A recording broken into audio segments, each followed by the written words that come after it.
ili naye akuje atoe radhi yake. Karibu former Prime Minister.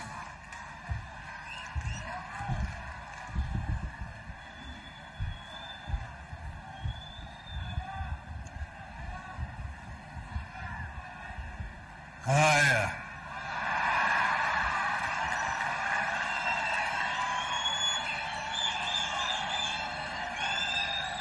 Rafiki yangu Mheshimiwa William Samoei Ruto, waombolezaji wote ambao wamefika siku ya leo, Muriega Ringi, tumekuja kwa hafla muhimu zaidi, hafla ya kusindikiza mama wetu Maitu Mukami Kimathi.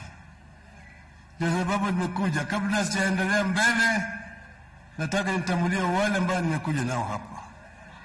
Niko hapa na Bwana Jeremiah Kioni, Secretary General ya Jubilee Party. Niko vile vile na aliyekuwa gavana wa Murang'a, Bwana Mwangi wa Iria. Pande lingine niko vile vile hapa mzee Gideon Kaengeri alimetambuliwa.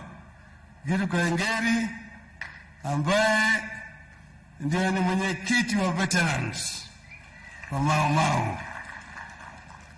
Vile vile tuko hapa na kijana kutoka hapa anaitwa Maina Njenga.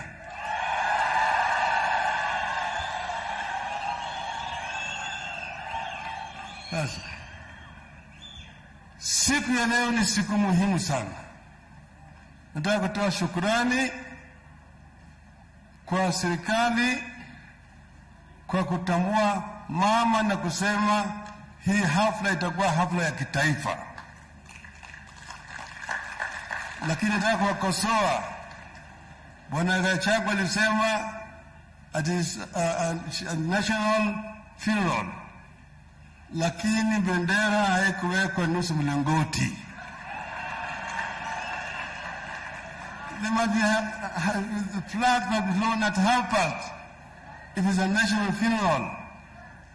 Pili, mama huyu alikuwa anawasia, alisema angependa siku ambayo anazikwa hapa ili mzoga ya mwili ya bwana yake itolewe kule Kamiti prison, iletwe hapa izike pamoja na yeye hapo kando yake. Hiyo ni wishi yake ambayo ingawaji hajafanyika hapa.